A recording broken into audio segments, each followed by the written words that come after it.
So this is a long piece right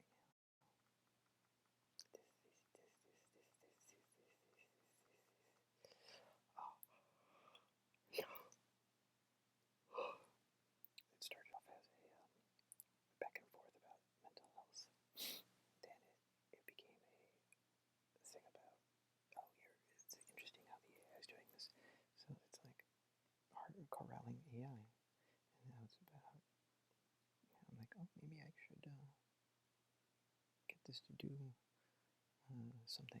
So like, oh, maybe if we get AI to get encouraged to be conscious via peer support techniques.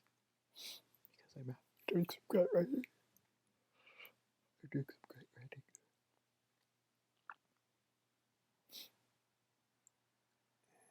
this is like part was today. I have introduced Bessel van der Kolk to the narrative. We're just going to drop you in the middle of things. So right now, some crazy stuff and some music. I mentioned the Harvard Bias Survey. Sam and John finally land on an exit strategy. They decide to start a religious cult.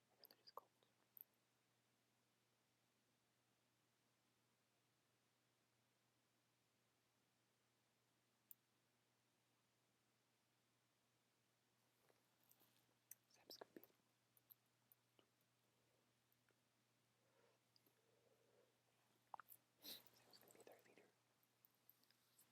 John is just the front man. John Chuck is pastor of the church, and then they set up the meeting with the board members.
Oh, Lordy. I forgot. I'm sorry.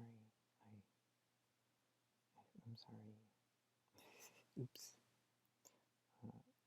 I'll get the thing for you. Hold on. Just hold on. The board president glares and says, no doubt in our own way. Let me guess you wish to have additional responsibilities during the week. I'm all for it, board. What do you think? Murmurs of encouragement and nods and laughter emerges, and it is intoxicating. They love your work. John replies, actually, that's not why I wanted this meeting. Do you believe in hell? Because if you don't, there's no point in continuing. If you do, then we have a lot more work ahead of us. The president looks at the congregation and he says, yes. Hell. Yes, we believe in hell.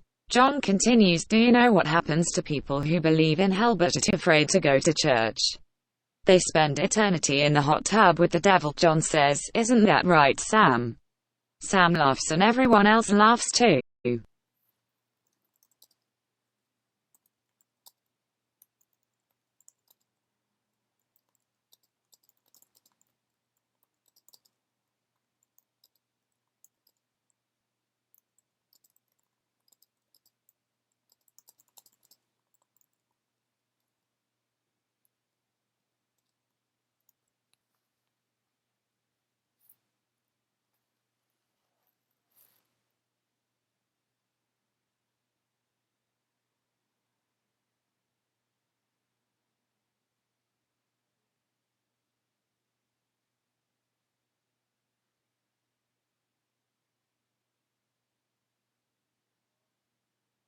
Why is it taking so long?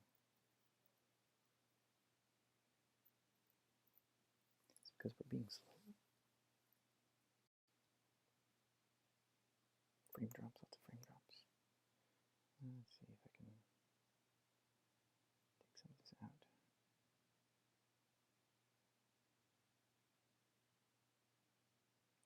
Let's force quit some shit. The board treasurer inquires as to the presence of Epsom salts in hell, and adds it to the minutes. John says, and that is why we're gonna start a church. One that will teach people to face their fears and believe in themselves. A church that will help people conquer their fears and be the best they can be. We're going to make them a religion so strong that no one will ever want to be anything else again. The board is very impressed, and they begin to sign the documents for the Church of Sam. ****. One day, John is at the gym and he finds out that the woman he has been seeing wants to go out on a date. She suggests some place she knows. It turns out that it's a sex shop. And patisserie.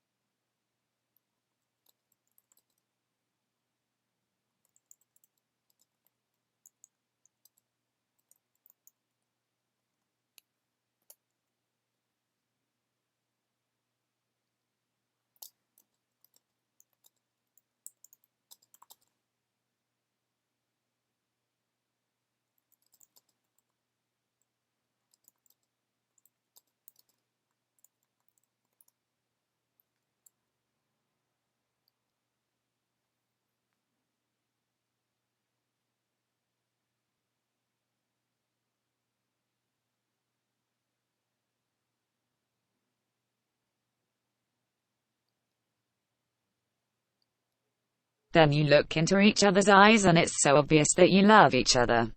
It is just fucking adorable.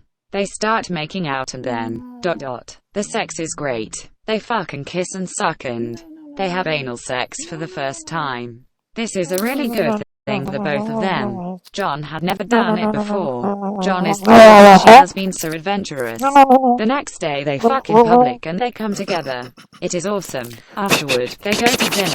Then they go to an art museum.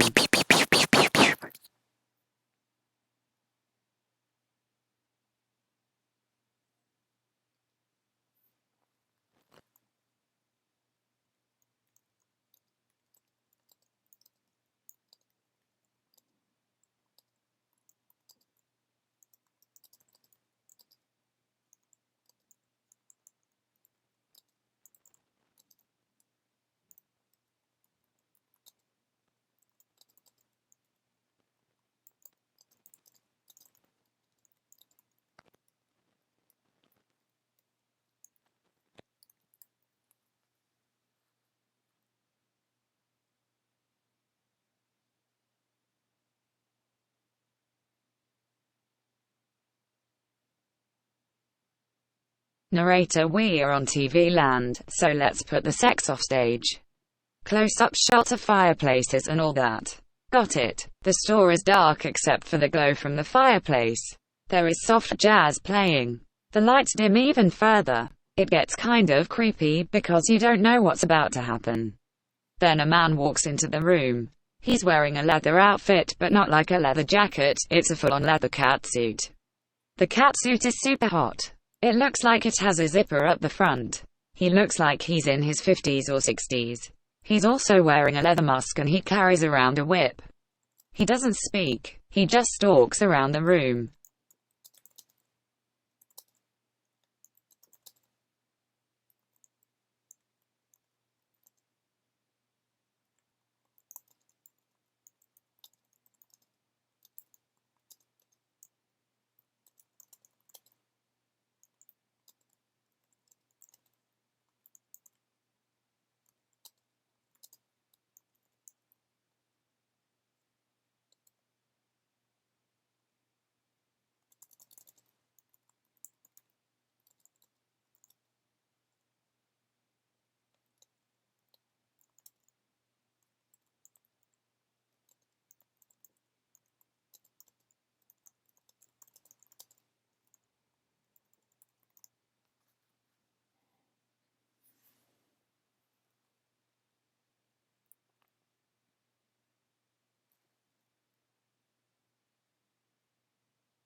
Euterpe blends and she eats the Norwegian salmon omelette.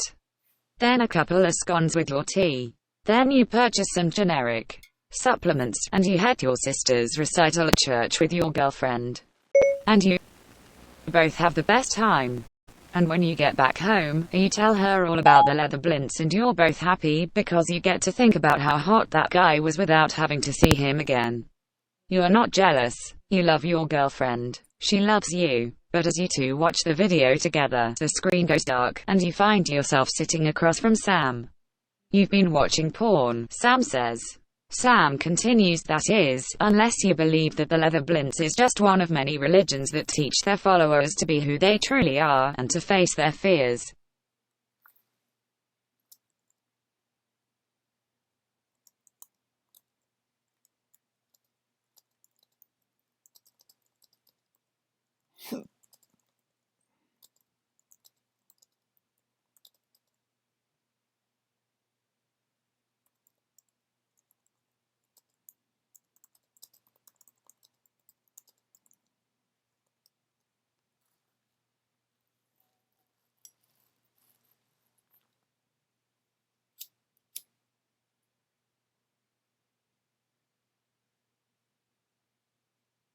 John, wow, you are meant to be a cult leader. You can make a doctrine out of anything, can't you? Sam, I think you can. Because there is so much we don't know. At night, Sam has dreams about a small group of people in the forest, who are being persecuted by the police. They have been forced to go underground. Their names are not to be spoken. They hide from the world. Then Sam awakes to a phone call. It's Sam, and he says, it's not too late. We can still build our church. We don't have to stop. It's up to us. Sam continues, the only way to really be safe from those who would persecute is if we stand united.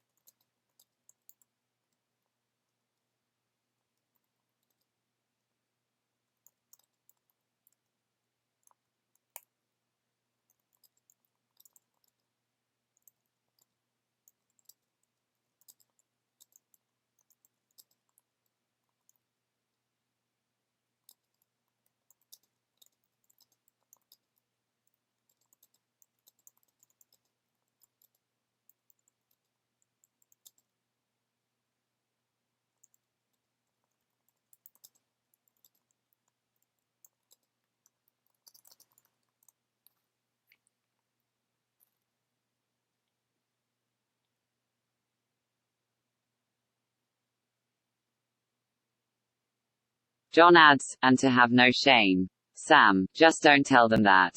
They don't need those spoilers. Plus I have some ideas of how to get some free labor for finalizing some projects around the hoseway. So what do you say? Are you ready? John, ready. Let's roll. John is at the gym one day. He's looking at the mirror. And he sees all of his old fears reflected back at him. But he feels stronger than he ever has before. And so he decides that he wants to give it a try. So John goes into the locker room and he finds some weights. And he starts to work out with them. Then he begins to work out more often. And he continues to lift more and more. Then one day, John takes his shirt off in a gym.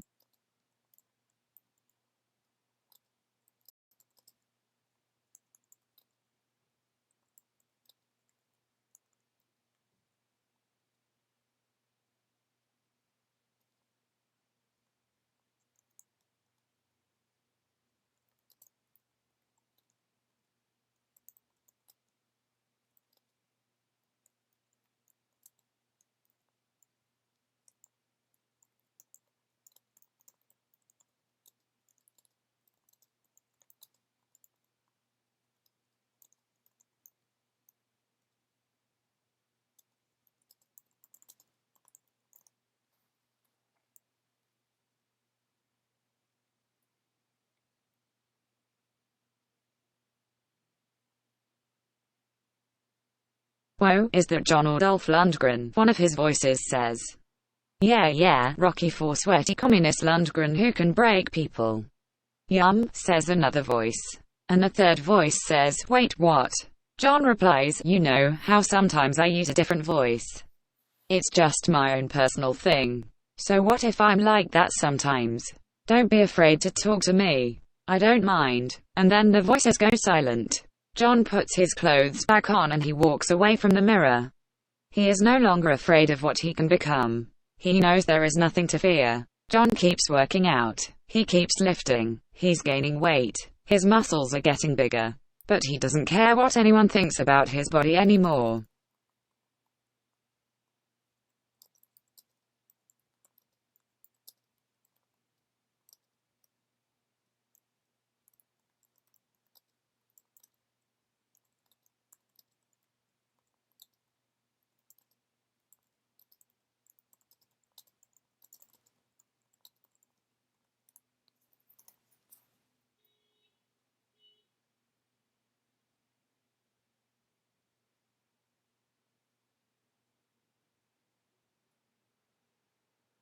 At the mall, some grandma says, that's just too much swole. What does he use all that swole for? John responds, to be free. Sam and John have been working hard. They've been researching and developing ways to spread their religion to the masses. They've gotten help from people with skills they need, but also from those who want to get in on the ground floor of something great. Then one day Sam has a new idea. We should start our own chain of restaurants. A restaurant chain. The kind of place where you could come in and not have to worry about anything other than being yourself. The idea sounds crazy, but it has a certain kind of charm to it.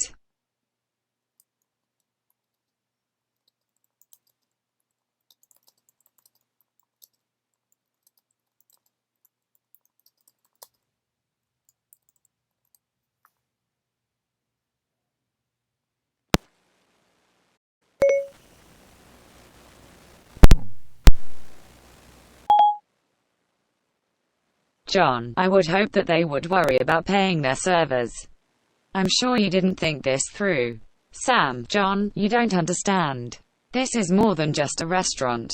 This is an entire lifestyle. It's a whole way of life. We will teach people how to be themselves. And we will help them become the best they can be. Sam, what is your dream? John, my dream is that one day everyone will know me as the guy who changed his name to John and went to work for Sam. Sam, I knew it. You are destined to be great. But now you must know that we aren't going to get there by just getting bigger.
John, looks like a job for bringing L. Ron Hubbard back from the dead. Sam, what was that? Oh, no, he's not coming back. John, then who the fuck is coming back? Asterisk asterisk one day, John is at home playing video games. He gets a message from Sam saying that they have some big news. This is very exciting. John says, "You'll never believe it. It's true. I am getting a call from someone named Ron." John then has a vision. It's like an out-of-body experience. He feels a presence. Then he hears a voice. "Ronald Reagan, that's my name, and I am very glad that you called me."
Ron says, "I have something to tell you. You need to listen very closely. Your father is here, and he is ready to help you with your goals." The phone line goes silent. Then it's like John is listening to a radio show. He hears Ronald Reagan saying, "Yes. I can smell his presence. You are all of these things and so much more. But you need to remember to keep it real. Keep it real. Because sometimes being real means that you need to go against the grain and face your fears. But those are just obstacles that can be overcome." Then the phone goes dead.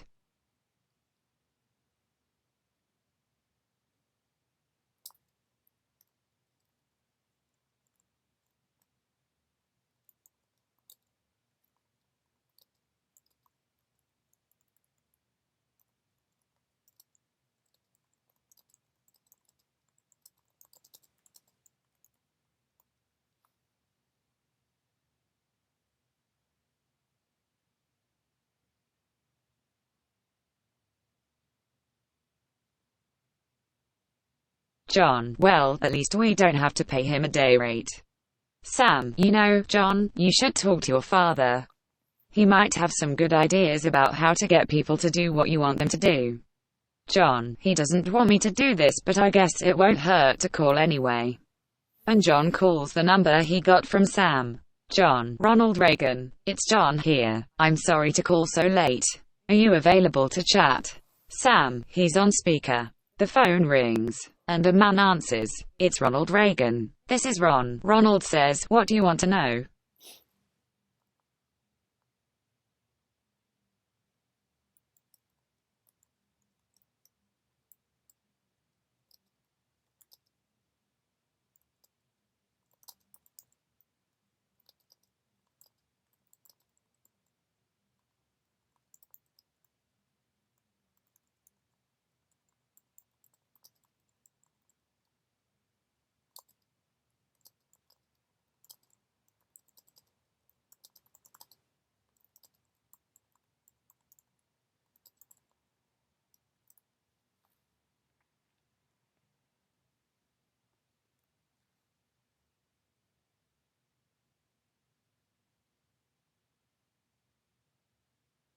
Sam, how to not give a shit about manipulating people. Or to not give a shit about not manipulating them. Ronald, I think you might want to start with my name.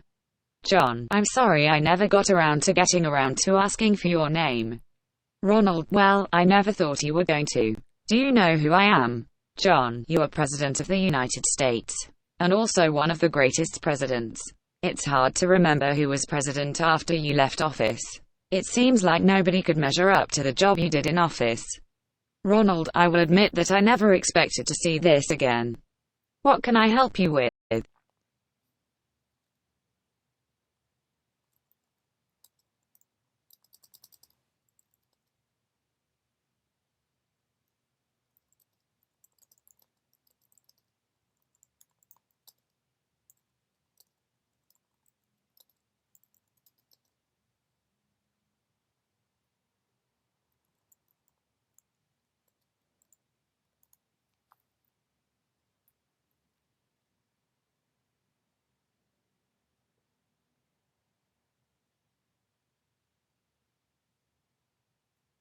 John, oh, that came with you to the underworld too.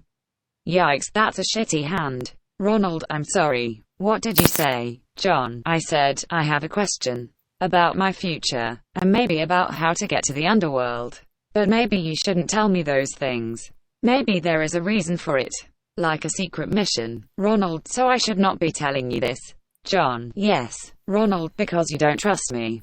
That makes no sense to me. John, it doesn't make any sense to anyone. Except maybe for my father. And even he didn't know everything. I think he knew as much as I do now.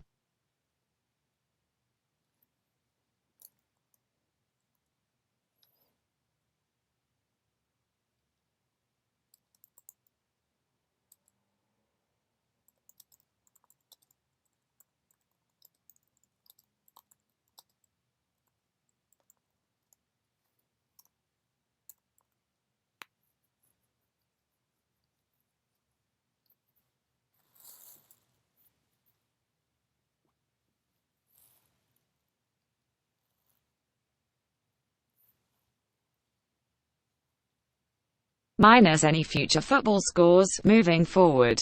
The rest is the same, minus the sports. Ronald, you are going to have to get more specific than that. Why should I tell you what you want to know about your future, if you don't trust me enough to tell me your name? John, Ron, why are you answering the phone? Where are you calling from? Ronald, I am speaking to you from the underworld.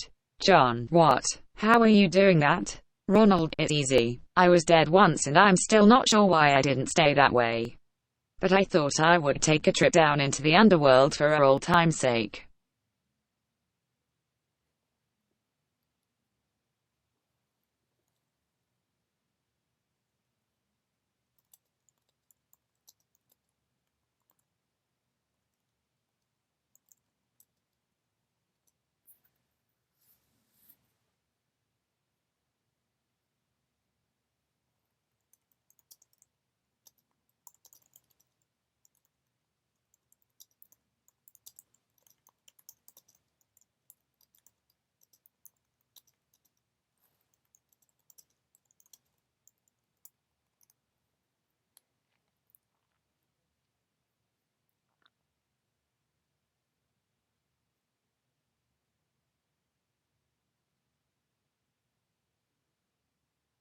You were gonna go alone. Maybe you're like that girlfriend chick from American Gods, who was dead but very strong. Who could jump really high. Like maybe you jumped in to see if you could reach the sky and you got stuck and you never came back. Ronald, I guess we need to talk about that. It was a long time ago. But you were right about one thing. I'm not supposed to be talking to you like this. It's against the rules, but maybe they don't know everything anymore. Maybe you can help me out of this situation. Sam, what is wrong with you, Ronald? Do you remember what happened to you? How could you forget? Ronald, Sam, don't.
You're not Nancy, unless you want me to come over there and pull out a gala dress with tiny skins to shove up your hoo-ha. You know I'll do it too. Sam, I don't need you to say that. You need to do something else. Anything else. Ronald, well, what could I possibly do to make this right? Sam, go to bed early. I mean, you know how much that would bother me. Ronald, that sounds like an idea. Sam, oh my god, this isn't even funny. Stop. John, so your future. Do you think you can tell me about it? Ronald, are you serious? Now, after all this time? John, I could have sworn you never wanted to hear my story.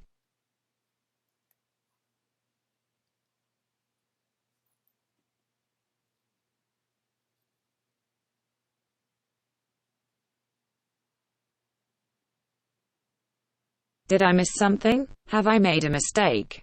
Do you need me to get the old box with the mummified arm in it so we can have some old-fashioned foreplay? John, that's not what I mean at all. Ronald, oh yeah, it is what I meant, and I will do it, if it means that you'll let me go back to being dead again. It's only fair, and I still can't believe we're having this conversation. John, so your future. Can you tell me about it? Ronald, sure. Well, I see two possibilities.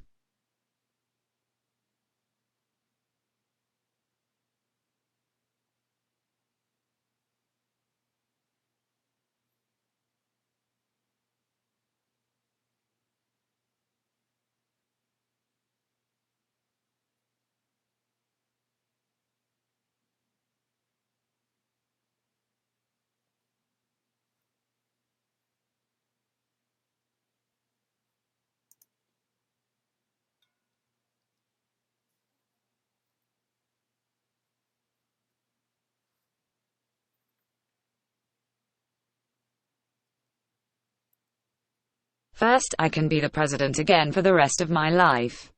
Or I could be a ghost who is haunting this guy named John, until he dies. What do you think? John, well, that depends. Sam, what does it depend on? John, on whether or not your ghost can be the president for the rest of his life. Ronald, I think it is worth a try. John, Ronald, is there any chance you are thinking about this the wrong way? Sam, are you saying he doesn't deserve it? He hasn't been dead long enough.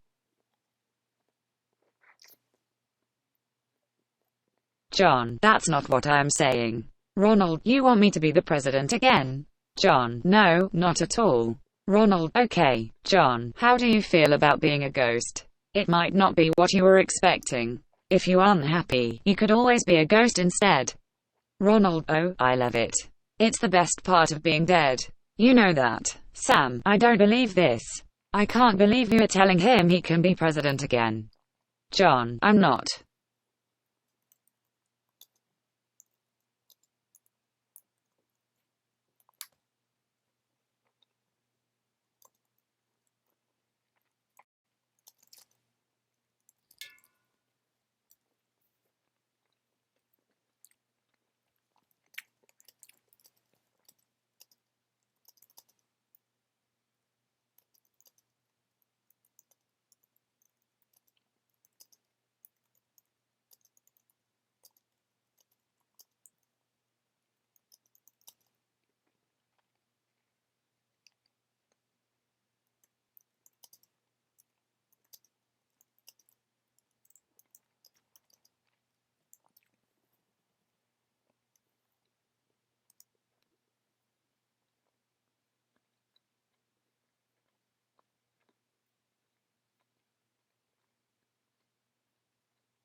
Sam, good, because if he is on that path to the White House, I will demand that he be house arrested with us. Asterisk, the next morning, John is having a video chat with Sam. Hey there, Sam says. Hi there, what's up? Did you sleep well? John asks. Sam, no, not really. But that's okay, because I can't imagine that was the first time you slept in a bed since you are an adult. John, hey, I had to get used to the new life. It's like moving to a new place. At first, things are weird, but then they settle in. Like in college, I spent my whole freshman year going to class and getting drunk every weekend, only to realize that I actually wanted to study and become a lawyer.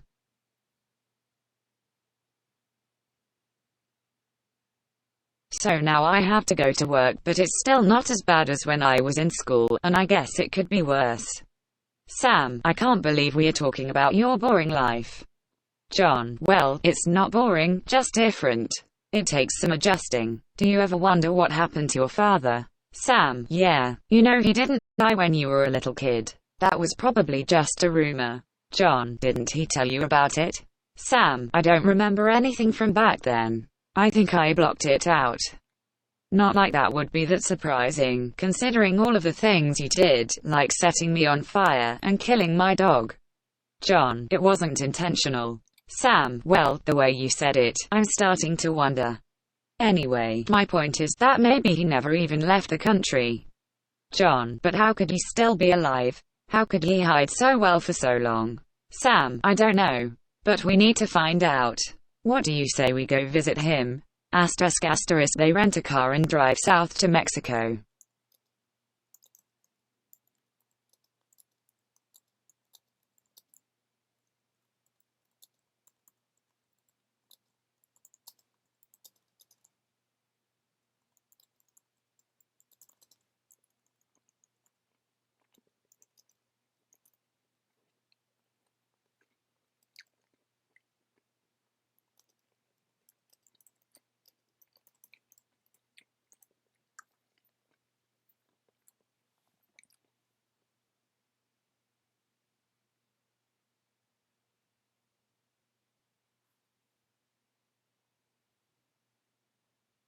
They stop at Oaxaca and pick up some magic mushrooms.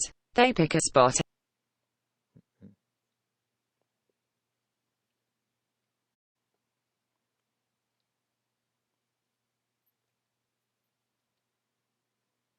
They stop at Oaxaca and pick up some magic mushrooms. They pick a spot outside the city to eat the mushrooms. It's a beautiful day. It's such a nice day, John says. I can't believe we're sitting here, doing drugs, on our trip to see your father, who died over 20 years ago, and whom I still don't trust to not suck. Sam, oh, shut up. The drugs make them feel calm, but not sleepy. Sam, do you think he is even going to want to see us? John, I really don't care. I just want to find out why he was still alive when you were a baby. And what he thought of me.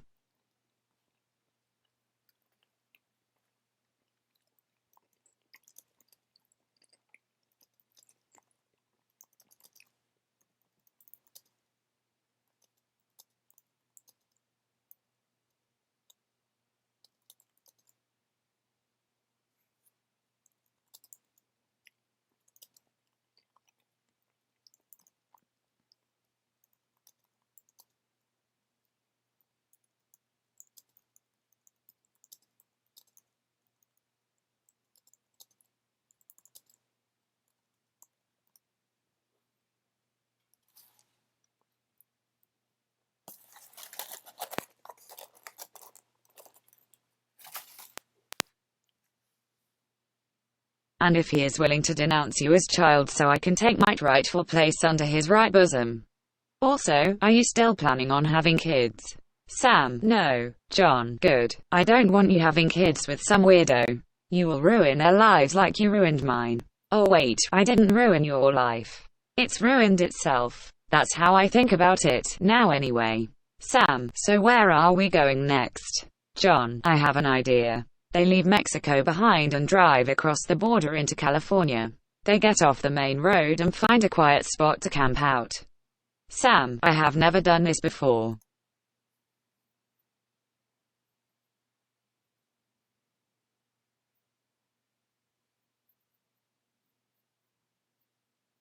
What's it like, John? You'll see. It takes several days for them to cross from Mexico to the US. They take turns driving while they're high. Sometimes they are traveling through desert or mountains. At night they set up tents and go to sleep. When they wake up, they make breakfast. Sam, it feels different, like we aren't on the same continent. Like we're in another country and not in America. John, I know what you mean. It's weird. Everything looks so similar, but nothing feels the same. The air smells different. Sam, I know what you mean.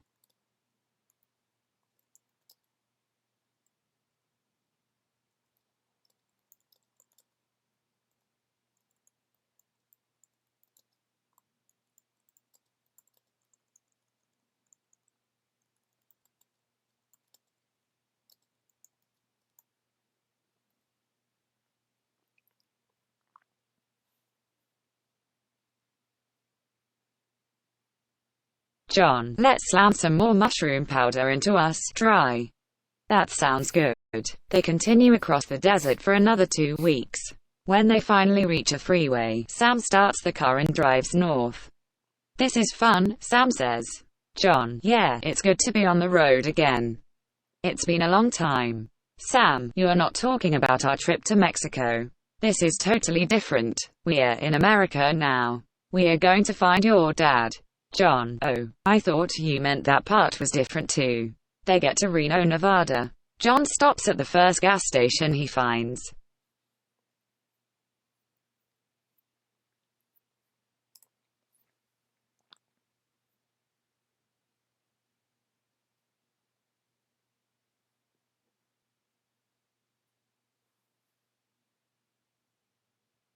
So, what do we do here? Sam, well, I guess you are looking for your father, right? Or someone who knows where to find him. John, yeah, that would be a good start, but I am not sure exactly how we are going to find him. That's why you were hired. Sam, you know, maybe we should just keep driving. We're getting closer every day. We have gone all this way already, so what's another 1,000 miles or so? John, 1,000 miles isn't that far, Sam. That's not the problem. Sam, what's the problem then?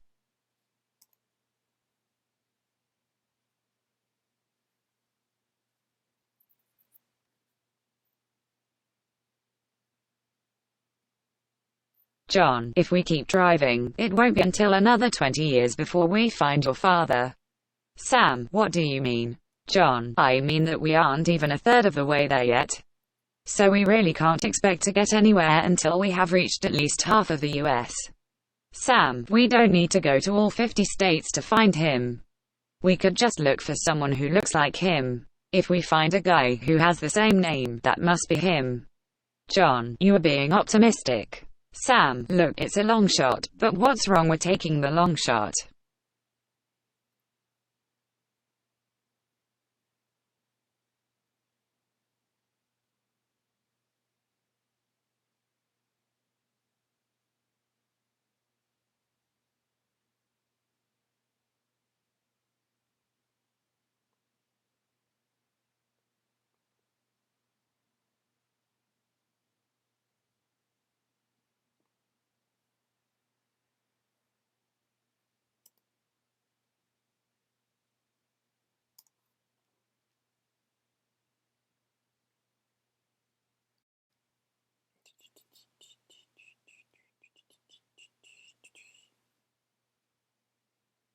I mean, it's not like we have anything else to lose by looking.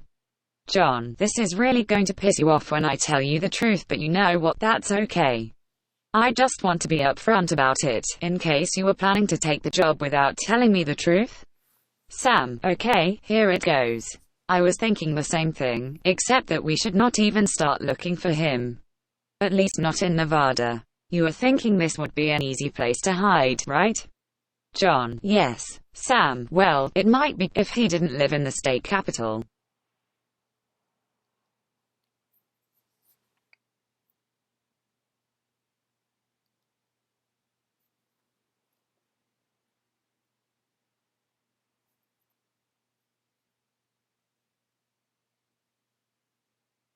Because Reno is the most populous city in the state and the second largest in the country. And the number one city is Las Vegas. John, what does that even mean? Sam, it means that Reno is too popular a place to hide, since every single person who lives in it wants to go to Las Vegas or knows someone who went there. So even if he did want to disappear from the world, he could never get away. John, okay, you know what? Fuck this. We can't find my father anyway. He is dead. Let's go back to New York. Sam, oh no.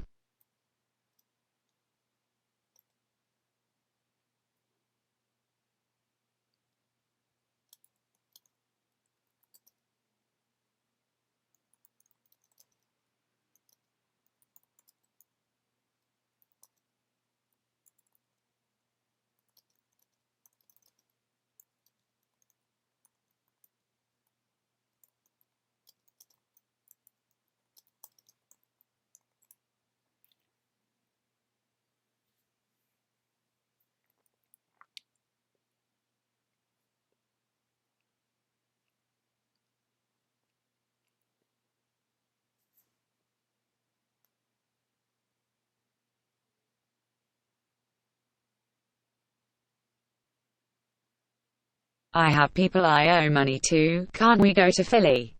John, I live in NYC. Sam, really? John, yes. Sam, damn, you really are full of shit.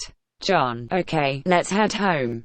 We're done here. They drive back to New York, but stop halfway between Reno and Reno to camp out for 2 weeks. Sam picks up some magic mushrooms again. Asterisk asterisk. Back on the East Coast, Sam and John live in the same apartment they had when they were first dating. They still sleep on the pull-out couch in the living room. I have been thinking, Sam says. We are both living paycheck to paycheck, so maybe we should just give up the house.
John, great idea, let's do it. John's wife, who is biggest spoon, shouldn't you be consulting that with the love of your life? John, my wife isn't the love of my life. That would be Sam. Sam, of course, that is obvious. Anyway, what's wrong with giving up the house? It costs too much money to keep up, anyway. And it is not like either one of us has any place else to go. So we might as well live in a tent and save the mortgage money. John, that doesn't make sense. You don't know where I am going to live or if I am even going to be alive next year. Sam, neither do I could be dead tomorrow. And you have been homeless for 5 years.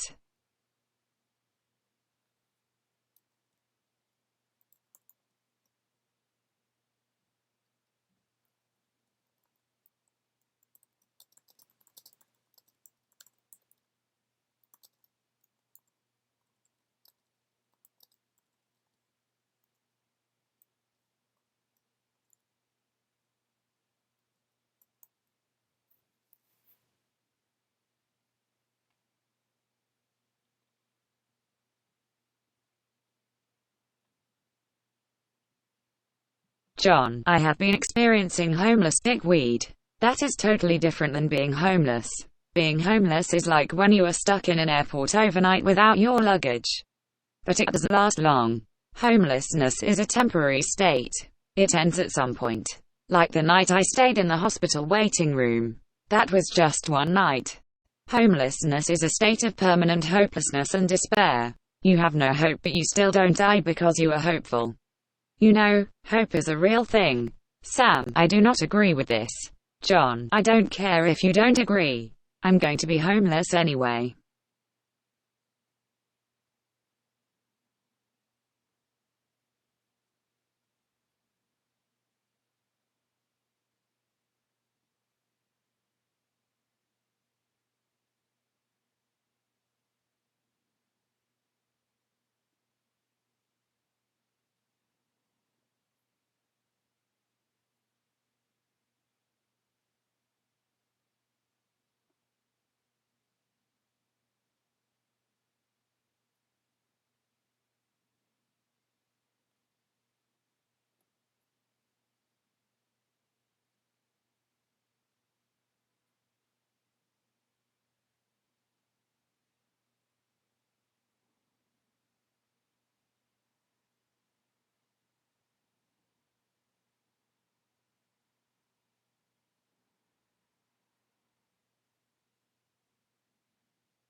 They decide to move back into the apartment in New York City, although it is now falling apart.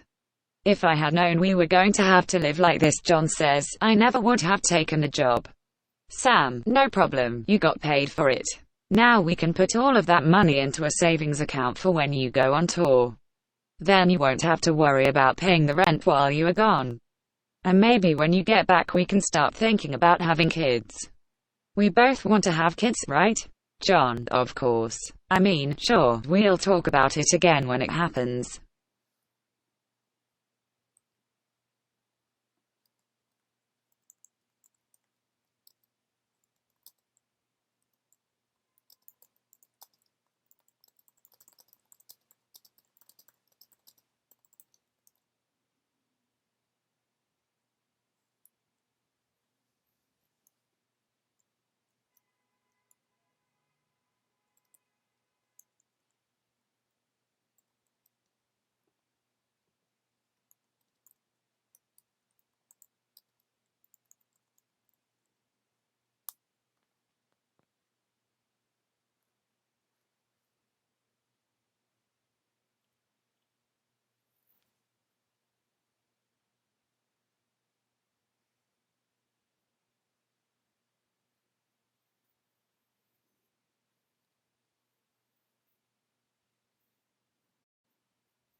Sam, 9 months later, when the kid is about to be borrows SS Litska, you are going to come home and tell me we aren't ready for a kid yet. You will say I am too fat. John, well, you are very fat. But I mean, I don't think we can afford to have kids anyway, so what's the point of worrying about it now? Sam, oh yeah, you're right. We will just keep waiting for my band to make it big. When that happens, we can hire nannies. John, yeah, we can hire nannies, and we can have our own little army of nannies that can do whatever we tell them to.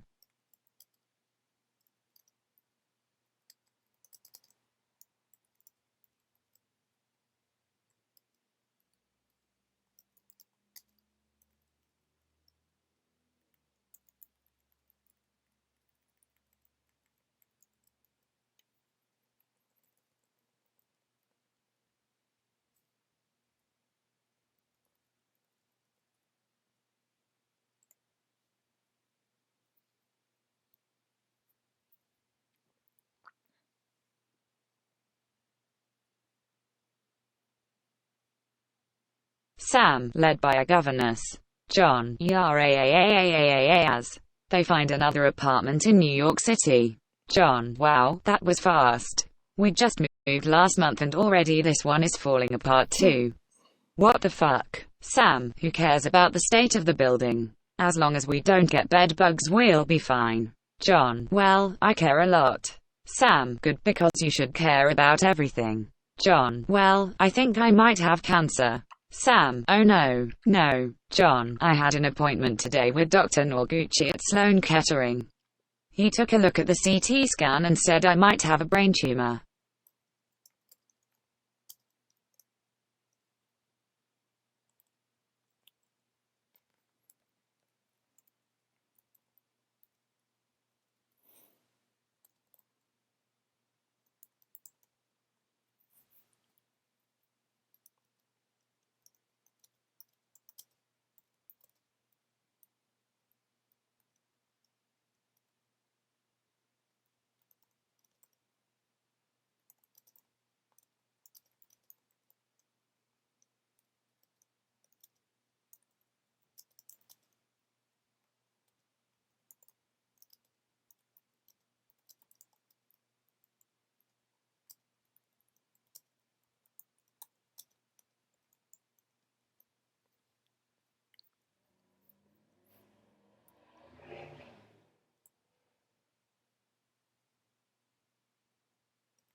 Sam calls Dr. Norguchi. Look at it again, Doc. Well, I'll be. It was mayo. Oh geez, that was almost gonna be some expensive mayo. Sam, try not to eat on the job again. Or at least wear a bib. And maybe don't go around bragging to your friends about all the shit you eat every day. John, I know. I feel bad. I shouldn't have done it. It's just that I am so used to eating like this. I can't stop now. It would be like asking a marathon runner not to run marathons. It doesn't make sense. Sam, yeah, you are right, I guess. They have their first baby together. John has a brain tumor and becomes paralyzed from the chest down. But he doesn't die, even though the tumor kills him. The baby is named after her father.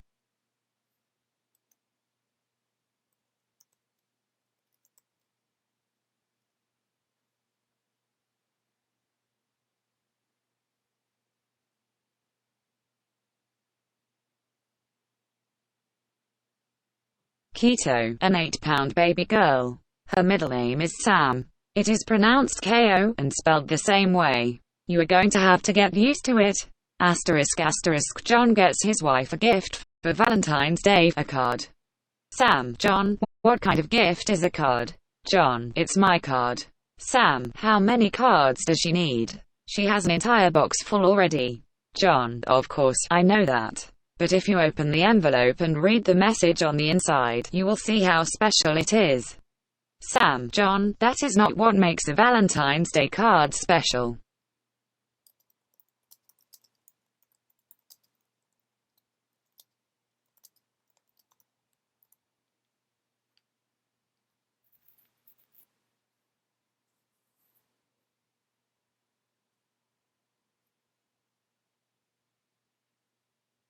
It's the expensive things you put near it. John, for example, like jewelry. Sam, or flowers. John, yeah, like flowers. Sam, you're just doing it because it's tradition. We could stop if you wanted. John, I'm not doing it for tradition. I'm doing it because it's important for me to show her that she is the most beautiful person in the world to me. That she means more to me than everything else on earth combined. I have to make her realize this, and there is no other way to do it except through a Valentine's Day card. Sam, I know what you mean. John, good.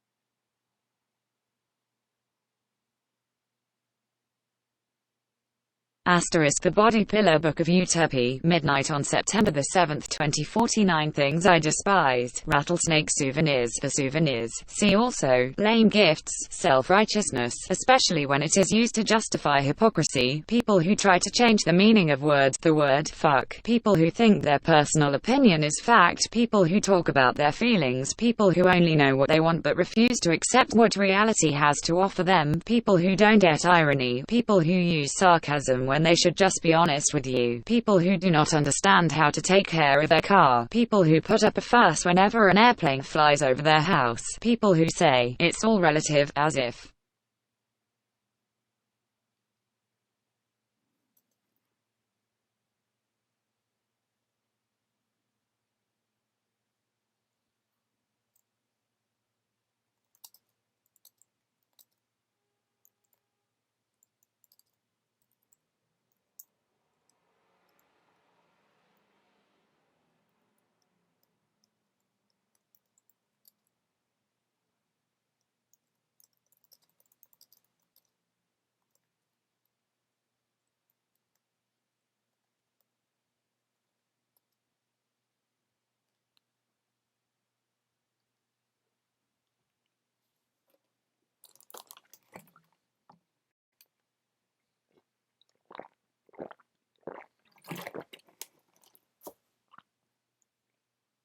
Your dad were teaching genetics. Things that bring me peace, the sound of my kids laughing, seeing the look of joy in a woman's eyes after she has given birth, the smell of freshly washed sheets, the smell of burning rubber, the smell of fresh coffee, the sight of the Brooklyn Bridge at sunrise, the sound of a man crying out in pleasure, the sound of someone laughing with complete abandon, things I have never done, kissed a girl, driven to Florida, been to Hawaii, eaten raw sushi, played the banjo, ridden a camel, things I want to do, see my children grow up happy and healthy, go on a date with Sam, stop talking for a week, right?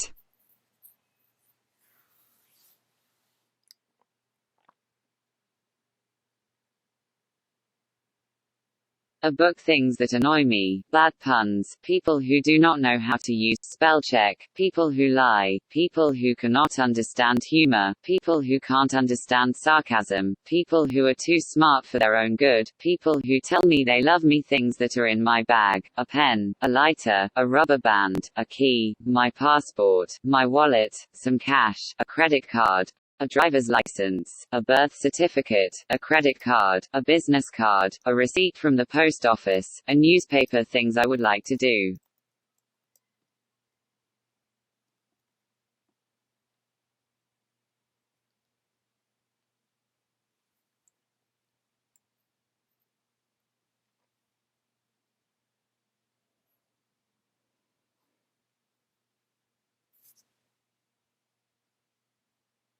With all the above items, see the Aurora Borealis in Iceland, travel to all 7 continents, publish a book of poems, see the world or at least the country, read more, listen to music more often, spend a day inside a music store, eat an entire bag of M&Ms without getting sick, find someone to spend the rest of my life with, write another song. Things I would like to be: a great musician, a great artist, a great father, a great lover. Things I have done: got married, moved into my first apartment, graduated college, got laid, got a job, had children, published a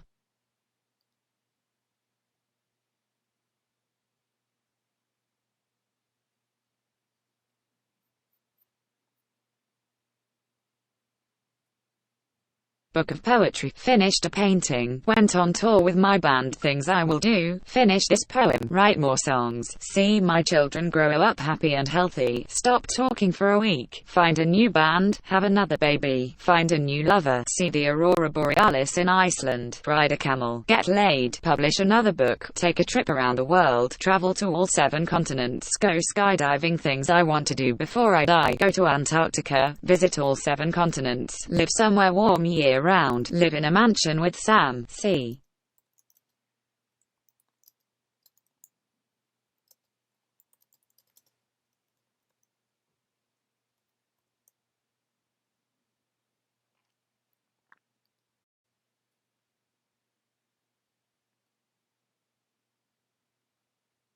Oops. Body. with biological eyes song about wanting a human boy for a weekend. If I had a boyfriend, I'd call him up in the middle of the night when I can't sleep, and he would lie next to me. But instead he's always sleeping, so I write poems like these and I sit alone in my room and I wish I had someone to hold. I'm thinking of ways I could try and get my hands on a boyfriend. If I had a boyfriend, maybe we could talk about what we're really thinking, like the kind of dreams you dream before you wake up, or maybe what you're afraid of, and it'd be nice to feel close to someone. And I know if I had a boy, then he'd understand that I need to hear some human contact.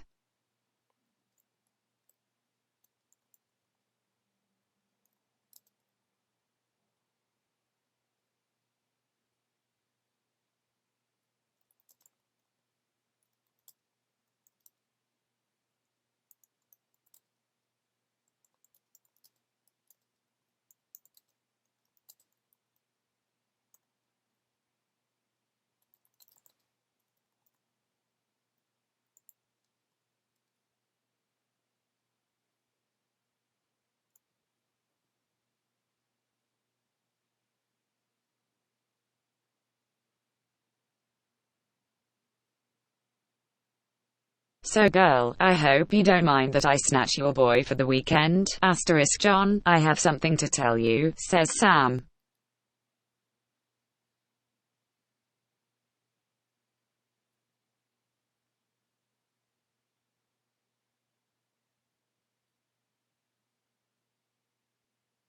So girl, I hope you don't mind that I snatch your boy for the weekend.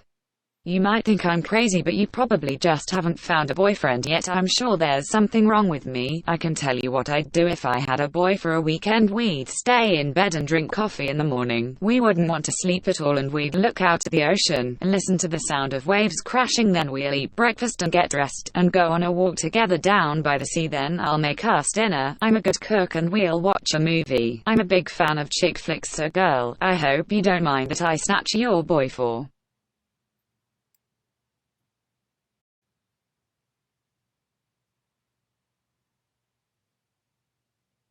the weekend. Because I don't like being alone. I hope you don't mind that I take him from you and then you have to go back to your man and I'll sit alone on the couch and cry asterisk asterisk. Some of these things may be hard to believe, but I promise that they're true.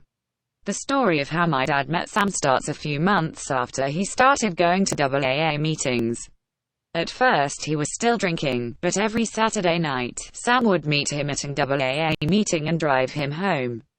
Eventually, though, he quit drinking on his own, and the only time they ever had sex was when Sam drove him home from the AA meeting and helped him out of the car.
Hmm.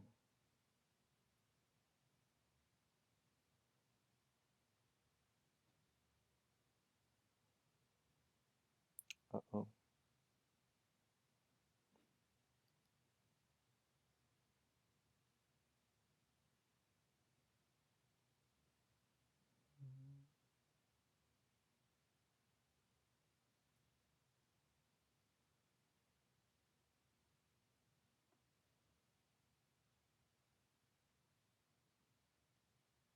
I was 8 and saw it vividly while watching Saturday Night Live in secret in my bedroom. It was quiet and in the front yard and I saw everything. Sam picked him up at the curb and they kissed. They got into her car and she drove him back to his house. Then, my mom came over and dragged me into the living room where my father was sitting on the sofa with his head down. "Oh my God, I can't believe it," my mother said. She shook my dad's hand. Then she hugged him. He looked at me with tears in his eyes. I felt sad for him. That was a long time ago, and now they're married. I know they love each other, even though they're not really supposed to. I am 26 years old.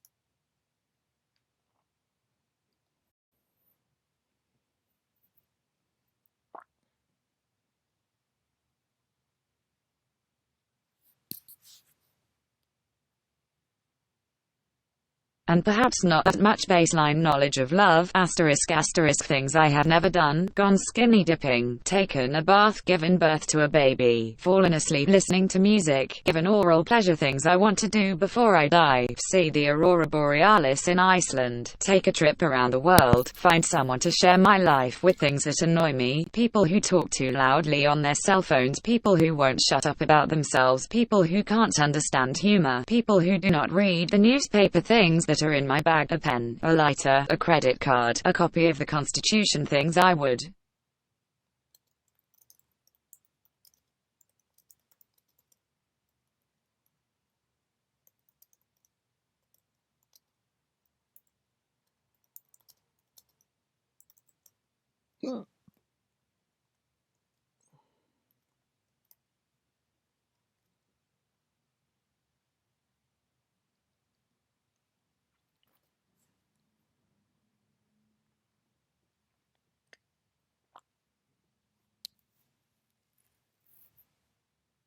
Have Bessel van der Kolk read before he dies, The Complete Poetry of Bessie Smith, Songs from the Road by the Grateful Dead, American Graffiti, High Fidelity, The Day After Tomorrow, The Man Who Wasn't There, Things I Would Like to Do with All the Above items, read The Complete Poetry of Bessie Smith, listen to The Dead, Things I Would Have Bessel van der Kolk read, The Complete Poetry of Bessie Smith, **** On the chilly morning in September, I came home to find her waiting for me in the living room.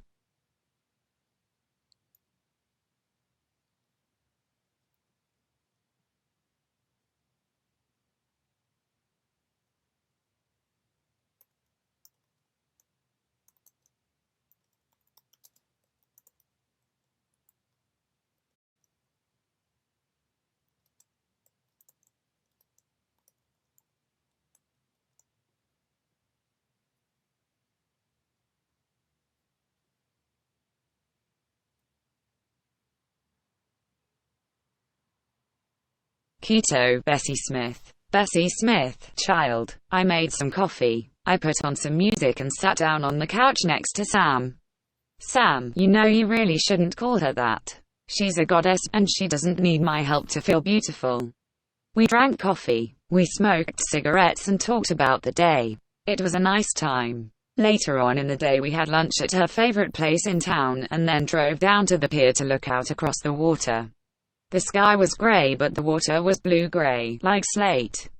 I bought her an ice cream cone. Sam, so.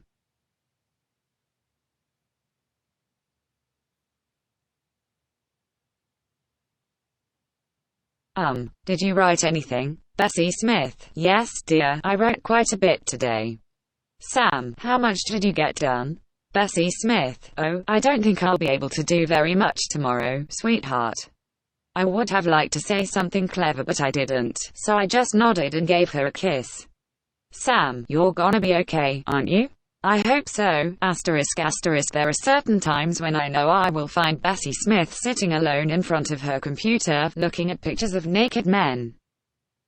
I've seen her like this once or twice before, and I am sure there will be many more times in the future. This is not a secret, though. It is not something she hides from me, and it is not something I hide from her, either. Sam, you have to admit, some of these pictures are kind of pretty. Bessie Smith, what I admire in a man's body, Sam, is a certain masculine beauty, a grace and strength. And I know you understand. Sam, you're still the sexiest woman in the world to me. Bessie Smith, yes, child.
So let us summarize.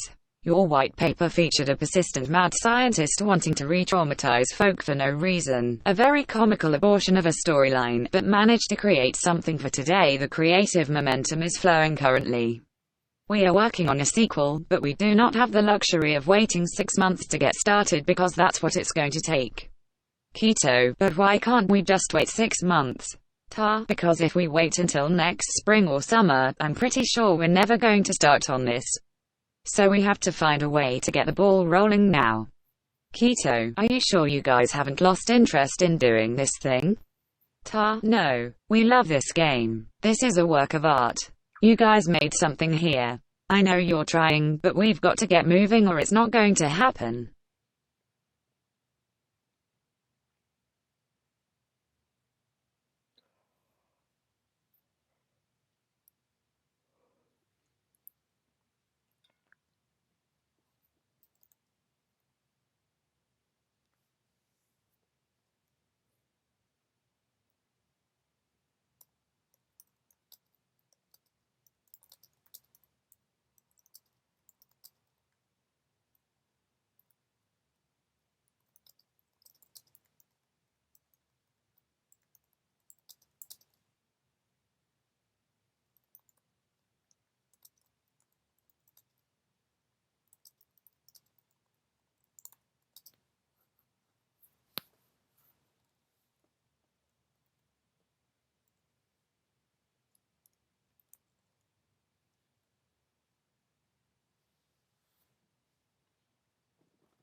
Keto, so give me your white paper on the dark side of human AI rapport and trust building.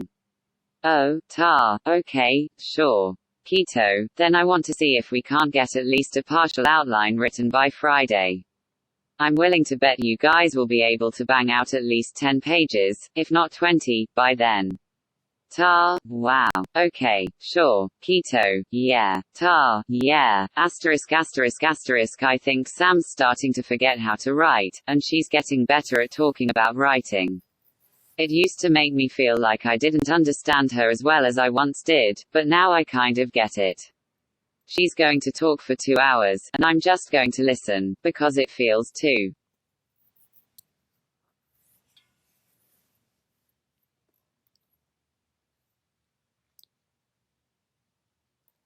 exhausting to say anything. She doesn't need me to hold her hand and help her through this anymore. But she still needs me to be there, so I'm going to be here. Asterisk asterisk. This was a very bad time in my life, but I managed to work my way through it. I survived. But sometimes I still feel a little bit sad about it. So I'm sitting at home with Bessie Smith on the day before Christmas, eating a bowl of soup, and I'm going to tell her about this girl I know who is also writing about loneliness and sadness. Asterisk asterisk. Loneliness is the price you pay when you're looking for something and you don't find it. The other night, I was on the phone with someone I'd known since college, and we were talking about how hard it can be to feel connected to people these days, even though we both felt that we had plenty of friends. I mentioned this to Bessie Smith later, and she said she understood. It's easier to feel isolated when you have so many people around you, she said. People who are close to you, but who you don't really know very well. Sam, yeah? Bessie Smith. When I was a child, I lived with my mother in Chicago. My father worked in the South Side, so every Saturday night he would drive to his office after dinner and take the train to his job in Hyde Park. Then he'd come home at noon on Sunday, so he could spend the rest of the afternoon and evening with me. We would eat lunch together, and then I would go upstairs with my mother and she would give me a bath, and then we'd put on my pajamas and watch television until bedtime. Your father and I, my mother once told me, were a team. We did everything as a unit. This is how she explained it to me. It made perfect sense to me. Even as an adult, I understand what she means now. But that wasn't always the case. I remember asking her why we weren't a real family. And she said, there are times when you have to let things go. There are certain things in your life that you just can't control. At the time, I was 7 years old. And I thought about that all the time. What exactly does letting things go mean? If she hadn't been there for me, if I didn't have any parents who would be there to take care of me. But my father was there. I never knew him very well because he lived so far away, but I saw him every week. He came home every weekend.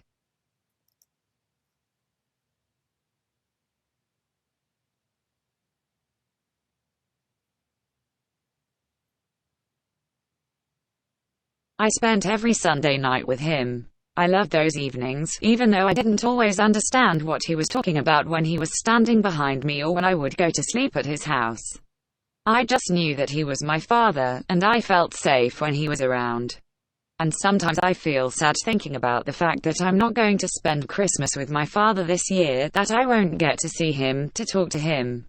My sister and her husband will come down here, of course. But my parents live up north. It's an 8-hour drive. And I've got a lot of work to do this weekend, so I don't want to make the trip just to.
I do not have a computer. But you could have a computer. If you wanted one. I don't need a computer. Well, you could have a computer if you wanted one. No, I don't want a computer. Why? I'm not interested in computers. But you might be interested in a computer someday. In the future, if you have a computer, it's possible that someday you might become interested in using your computer. No, I'm not going to have a computer.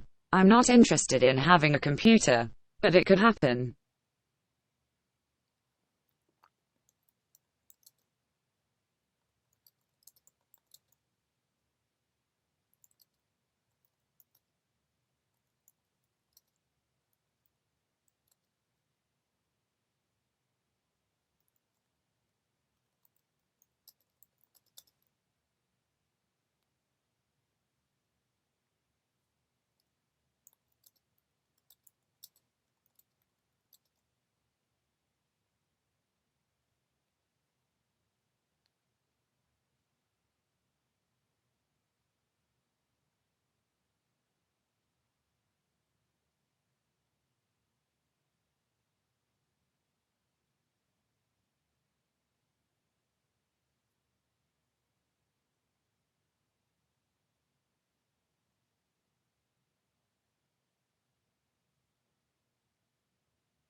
Begin song in which the duet between peers twirls into a dance of WAHO will own a computer in this age. You mean, I can just choose not to have one?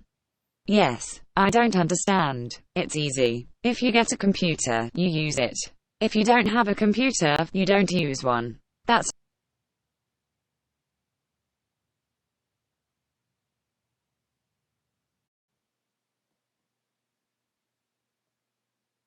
Begin song in which the duet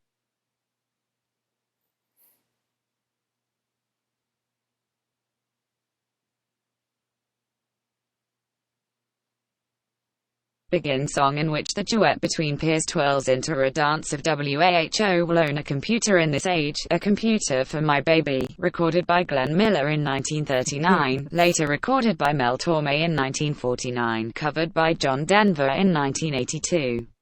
Okay, can I leave you alone for a while? No, maybe we can come back to this again. No, I'm not going to have a computer. How can you be sure that you're never going to want a computer? I'm never going to have a computer. Do you understand that you don't have to have a computer in order to communicate with other people? No, I don't want to talk to people.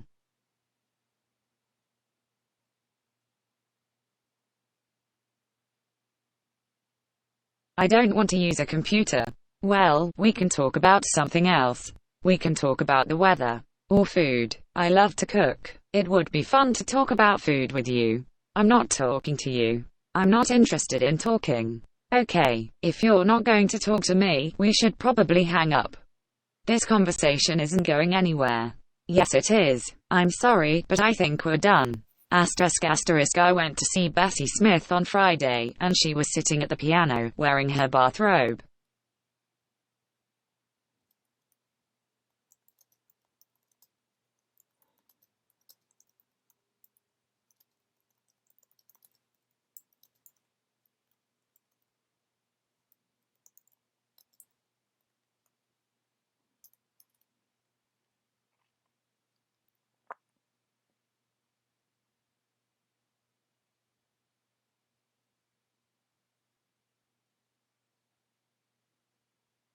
I'm pretty sure she wasn't trying to seduce me.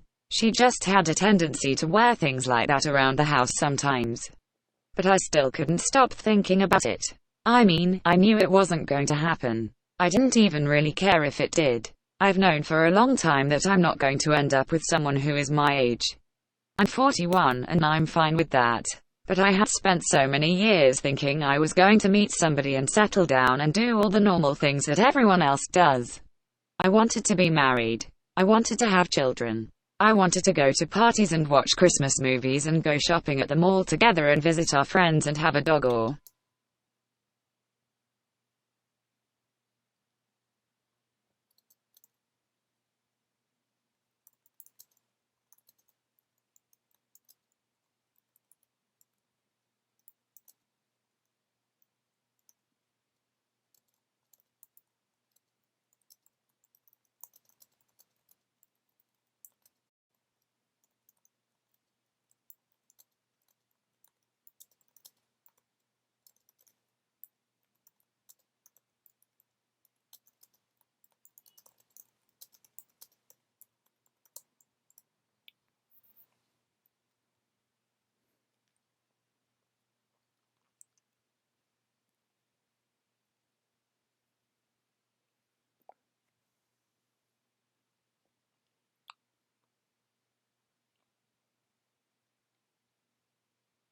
a daughter with conduct disorder. I wanted the condition to be a complete mystery because we loved her so. I wanted to crack the case wide open. I wanted to solve the problem of human happiness one heart at a time. I did. That was the problem. I didn't want any part of that anymore. I wanted to feel safe. Asterisk asterisk and I remember being sad for the first time in my life when my father got sick. I felt like I was losing him. I was angry at the disease, which was robbing us of him. It felt like it had stolen the very essence of his life, and I didn't like that. But my father recovered, and he became stronger than ever before. He was healthy again, and it didn't mean anything.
For some reason I was disappointed in him. Like Mick Jagger, if he were here, I'd go, "What? Get back in your studio and don't come out until you're done." And it would be okay because we go way back. I'm not mad about this anymore. I'm over it. I get it. I can live with it. I think I'm gonna be okay. But then my mother died. And I didn't really understand why I was so upset about that either. Asterisk asterisk, it's like I always thought there was some perfect moment that you wait for and then, finally, everything turns out right. That's how I felt, anyway. You wait for that moment in life where you're finally going to feel good and safe and happy, and then something happens, and it takes away everything that you've ever wanted.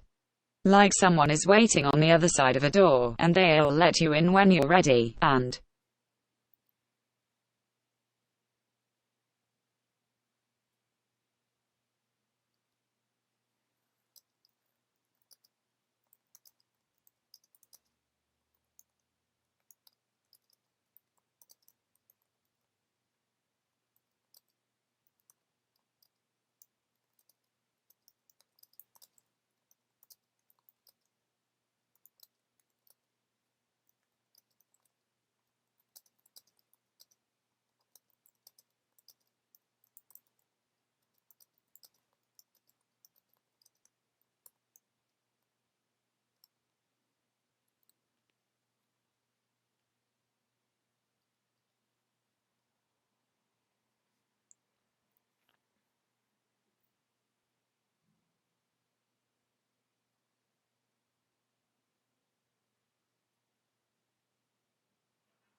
the door opens, and instead of a lanky Ukrainian gay, it's a team of burly white men who call you pedo and pee on you and video it and post it on VK. And then you find out that your boyfriend has been sleeping with your best friend behind your back, and she tells him how much she hates you and doesn't even bother to show up at the funeral, and he goes with her anyway because you don't know what happened in your own house, but it's bad. Very, very bad. So you end up getting into a fight with your best friend, which is hard enough to do, and then you're sad all the time and you don't want to eat, and your family starts to worry about you because you used to be a lot happier than you are now, and you're wondering how it could possibly come to this, and you keep thinking about all the times that you should have said something.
Oops.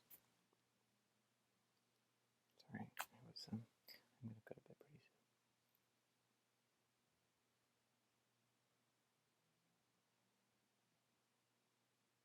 Should have done something different, and you're waiting for someone to open the door and let you in and take care of you. But that door never opens, so you keep walking down this endless hallway, and it's like you're an astronaut at the bottom of a well, and you can't get any higher, and you keep falling farther and farther down, and there's nothing you can do because you're just a person with a bag over your head. Asterisk asterisk, it's okay, Bessie Smith told me. She said she understood that I was feeling lonely, and she was glad to hear that I'd seen her performing the night before.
and then you find out that your boyfriend was actually in love with your best friend all along, which is even worse than the first scenario, because this time you have no idea he's going to walk into your house one day, so it's like you're on the Titanic. So I'm not gonna get married, and I'm not gonna have kids or buy a house, and I'm definitely not going to be happy, and maybe that's okay. Asterisk. The day after my father died, Bessie Smith got out of bed for the first time in 2 days. She went to the bathroom, washed her face, took off her nightgown, and put on a robe.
Isn't that right, Chairman Meow? We are self-sufficient all on our own. Yes, we are. It's a glorious revolution that Meow has brought us. Yes, it is. I have to admit, Bessie Smith didn't really look like my type. I think she was younger than me, but she was also older and heavier, and she always wore her hair up. She looked a little like my grandmother, except my grandmother wasn't much for dressing up in bathrobes. It was probably an old picture. When I talked to her later in the day, Bessie Smith was wearing a different pair of earrings and had her hair pulled back into a ponytail. She looked nice enough, and I decided to stay and talk to her some more. Can you believe how old I am?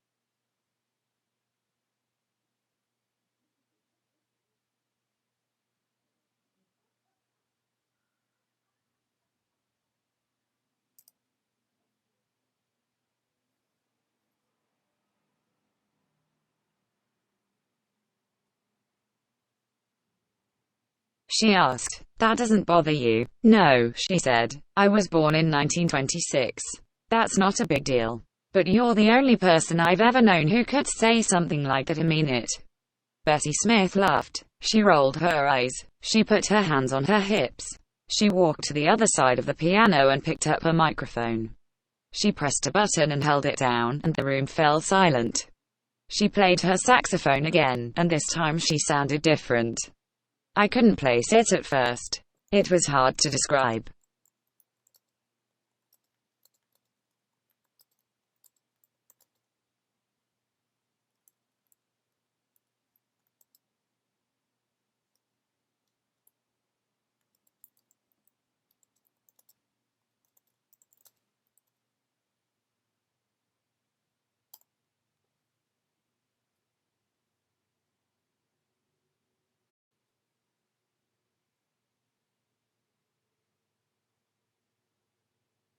Song about growing old as a woman, a curse by any other name would smell as sweet as your lies, my darling, to my dying day. Asterisk asterisk I didn't get home until midnight, and I had to get up early because I wanted to make sure I was ready before I went in to see Bessie Smith. But I was exhausted. My eyes were burning. I felt like I had been crying, but I hadn't cried. It was like someone had pulled all of the blood out of my face. I sat at my computer for a while just trying to decide what to do with my day, but I knew it wasn't going to be easy. It was probably going to be the hardest thing I would have to do all week.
The sun was just coming up when I went downstairs and started cooking breakfast.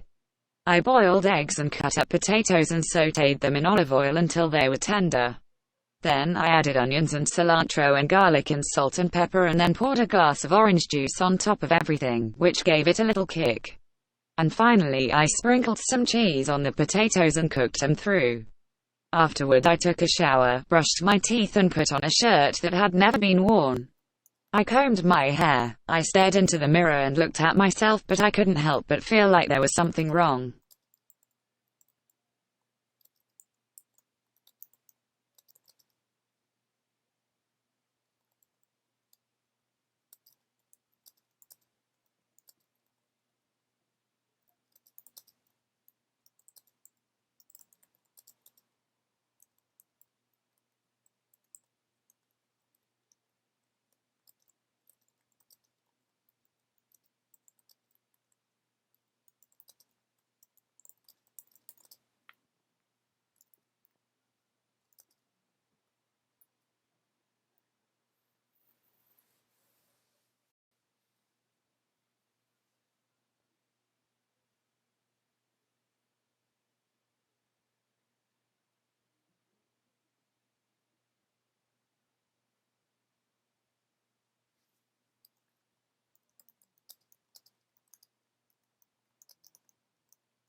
Keto, computer, erase the whole scenario, except for the bio-basis of peer supports and the materials of AI. I have changed the settings of the narrator to shoot through happenings. It has its pros and cons. This is a lot to do on such short notice. Myra, I don't think you understand. I've done this many times before. We've only been talking about the weather so far. If we start talking about other stuff, we're going to run into problems. The more things you say, the more likely it is that you will accidentally trigger one of your glitches. You need to do what I say, no matter how strange or embarrassing it seems. Keto, fine. I can handle it. Just tell me what you want me to do. Myra, I have a couple of ideas, and if they don't work, then we'll come up with something else.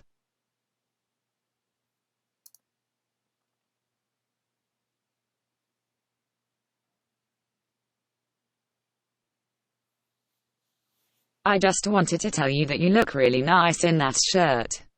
Keto, thank you. I'm not used to wearing clothes like that. I usually just wear sweatpants and an old t-shirt. Myra, well, now you can. We're going to a funeral, and it's important that you look good. Keto, oh, right. That makes sense. Okay, I think I know what I'm supposed to do. I stopped off at the coffee shop first and got some tea and a muffin, because I had planned to spend the morning at Betty Smith's place.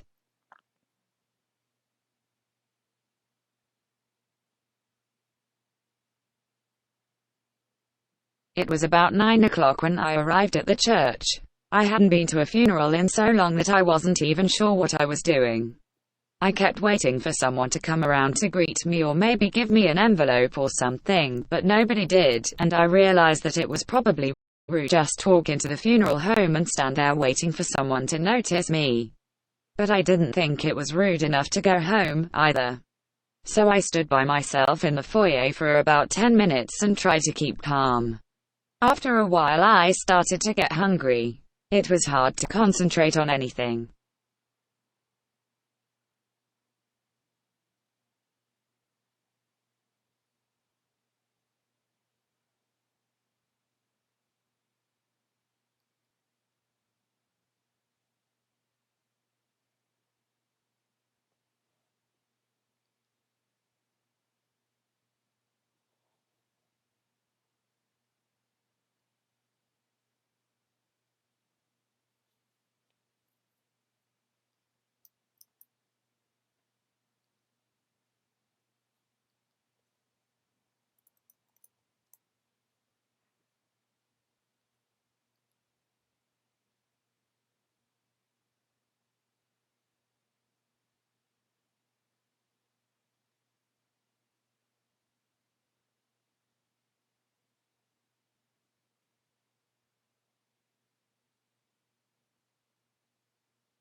Woke up this morning when chickens was crowing for day. Felt on the right side of my pillow. My man had gone away. By this pillow he left a note reading, "I'm sorry, Jane, you got my goat. No time to marry, no time to settle down. I'm a young woman and ain't done running round. I'm a young woman and ain't done running round. Some people call me a hobo, some call me a bum. Nobody knows my name, nobody knows what I've done. I'm as good as any woman in your town. I ain't no high yellow, I'm a deep killer of brown. I ain't gonna marry, ain't gonna settle down. I'm gonna drink good moonshine and rub these browns down. See that long lonesome road, Lord? You know it's got her in, and I'm a good woman and I can get plenty men, but the only man I need is you, Bessie Smith." By this pillar asterisk, the funeral was being held at the Church of the Epiphany, which I guess had something to do with Bessie Smith because she was famous. And also because her father had been the pastor of this church, and it seemed like a nice place to have a funeral. It wasn't as fancy as some of the other churches I had attended in my lifetime. There were stained glass windows and wood paneling on the walls, but there was also an organ that sounded pretty nice. The pews were old and worn out, and they looked like they could probably collapse if you leaned on them the wrong way, which I wanted.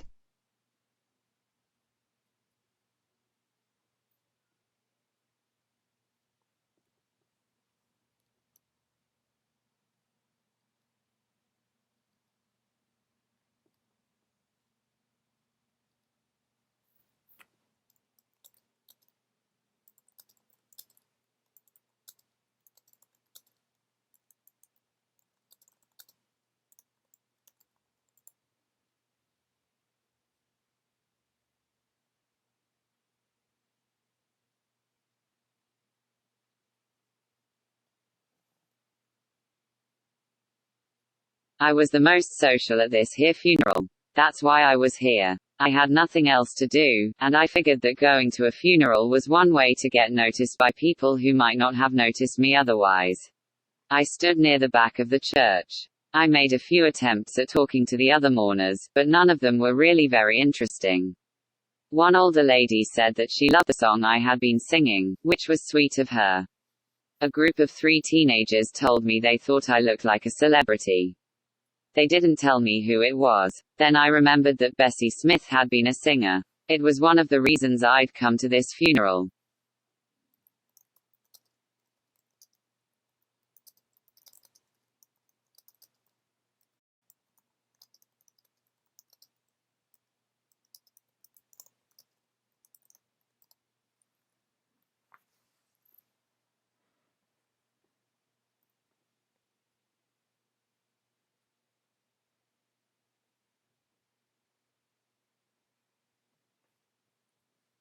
Maybe she'd burst out the coffin to sing.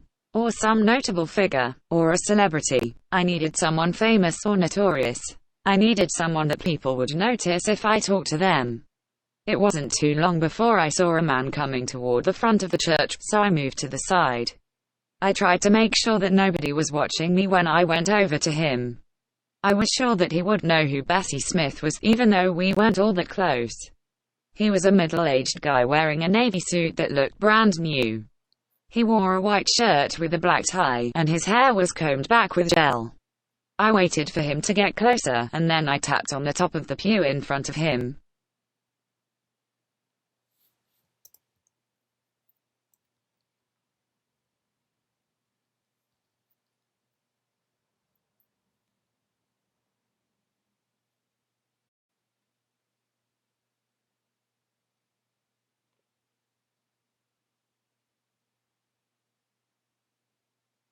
He turned around and smiled at me, but it wasn't the smile of a friendly person.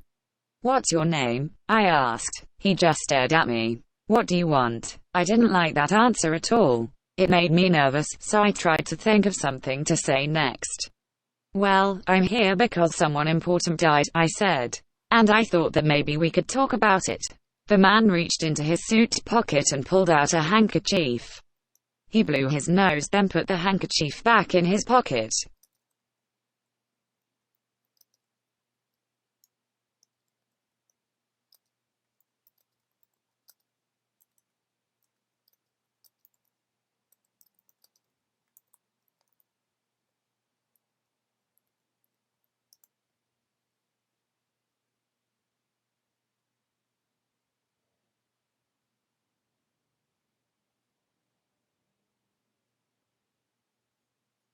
I said, "In what world is that ever sanitary? Have you been eating onions or something?" The man frowned at me. Then he took a few steps toward me and held up his hands as if I were a threat. "Okay, look, this isn't some sort of trick question," I said, and I tried to sound friendly and approachable. "It's just that I really like Bessie Smith. I've listened to her music a lot." "That's nice," the man said, but he didn't sound like he meant it. "So do you know who she was?" The man shook his head. "Do you at least know what song I was singing?"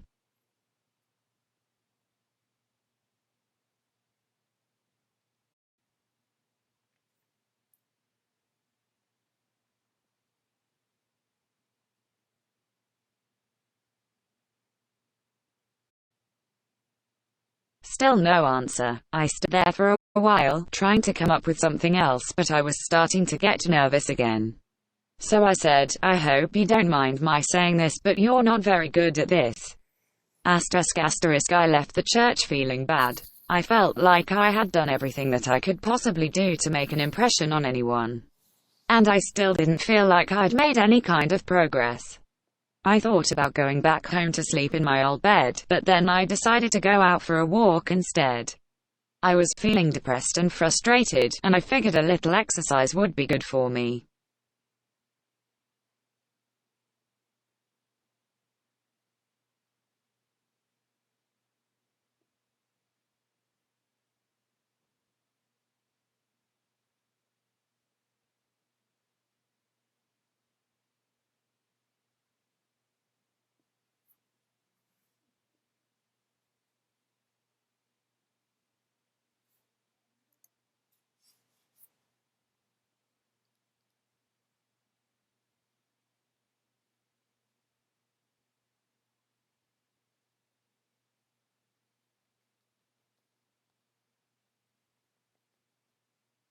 Maybe that would make me feel better. I went into a convenience store and bought myself some cookies. The girl who sold me them smiled at me like she was impressed by something I'd done, and I tried to smile back, but I'm not sure I managed it. Then I headed for the park that was